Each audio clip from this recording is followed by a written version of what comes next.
Why are men reluctant to say what they need emotionally? Because we were taught not to. Right. So can that change? It can change, but you got to make the space comfortable enough. We can say safe, but it's not necessarily about safety. Sometimes You are listening to part 3 of my conversation with men on their own well-being, on their own mental health, something that we don't often hear men speak on. This is the third segment. They have been released in no particular order. Be sure to listen to the complete episode of my conversation on men's mental health. In the meantime, let's start healing. I just had this conversation early this month um, about it with two black therapists, and they were saying that black men suffer in silence. We don't, because we are programmed to not express when we are going through something because it's a sign of weakness.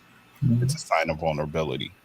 exactly. And as I said to them, if we're in a relationship and we show that vulnerability, unless your partner is understanding, your partner may turn around and say, you're not supposed to be like that.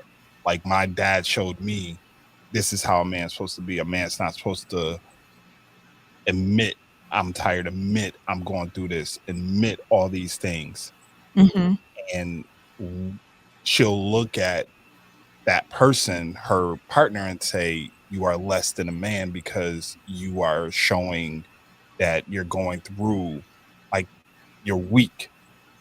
You should be able to overcome anything that you have on. One of the biggest things that I used to say, because I heard my bishop say it, was as a man, every day a man walks out of his house, he has a coat of armor on. And when he gets home, he's supposed to feel like he can take that armor off and lay his head down.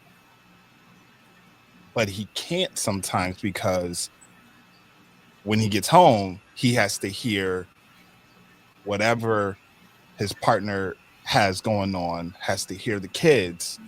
He has to fix all these other problems, so he doesn't have the time to actually take off his armor, which leads to, going through different vices, Yep. the drugs, the alcohol, the cheating, whatever it is, that can help him escape or cope with what he's going through because he can't get it in the safe space that is his home. So, to the point that you're making, I asked some people today if they had any questions for me to ask on their behalf. I went to social media and a couple of people responded. Somebody called me. And to what you were just describing, and any of you can answer this, I understand what you're saying very clearly, right, Charles? And at the same time, I think women can feel like uh, if men express themselves, then they understand. And so they may not understand what you just described if you're not speaking it. When I say you, I mean a man. And so one of the questions that was asked to me, that I was asked to ask, is why are men reluctant to say what they need emotionally? Because we were taught not to. Right. So can that change? It can change, but you got to make the space comfortable enough. We can say safe, but it's not necessarily about safety. Sometimes if a man has a lot on his plate and he already anticipates the answer that he's going to get, he feels like the response is just going to add more to his plate. So it's better off to go unsaid. And that leans into the functioning depression or the vices that Charles is speaking to. You get what I'm saying? It's not about one person having all of the answers. It's really about how we were brought up and how we were cultivated by society. It's not even just your home, right? Your home. That's why I said being a boy is one of the best times of your life. It's not until you go out into the real world and experience things and then you come back home and the answer is you got to man up. Mhm. See what I'm saying? That's not Mhm. even a real answer. You go outside, you get into a fight, you hurt. It's a 50 million questions about why you ain't man up. You know what Mm. I'm saying? As Yeah. opposed to a Yeah. nurturing aspect. And I do it as a father, but I do it for a different reason. I don't do it because I think I have an alternative way of making this situation. I do it because I want him to be okay if I'm gone. Mhm. And so it comes with cons, right? But it's no different. It's no different than being in a relationship with a woman that can cause you that kind of insecurity. Um, a job can cause men that kind of stress and insecurity. Just feeling like my worth is in my job. My worth is the possessions that I acquire. My worth is how people view me in an occupational sense can cause that same type of depression. So that may not be something that I'm subjected to, but it is for the next man. But I understand it all the same. Yeah. That's is leading me to something I want to bring up to you, David. I'm really grateful that you're here because one, you're my friend, and two, I wanted someone on where we're in the same age range. And I can think of one, I can think of at least three men. If I try harder, I can think, I can come up with more who are around my age, who are depressed and in their 60s. And I can point to women in their 60s who are thinking about what's the next thing I want to do in my life? What's the next goal? And and I find that a lot of men are not thinking that way. They're thinking about how they're at the end, and particularly they might not have other activities outside of their job. So then if they retire, they've shared how their identity was really caught up in their career. So then that sort of compounds the depression that they feel at this point in their life. And so that's very stark to me. And can you speak to that? Does that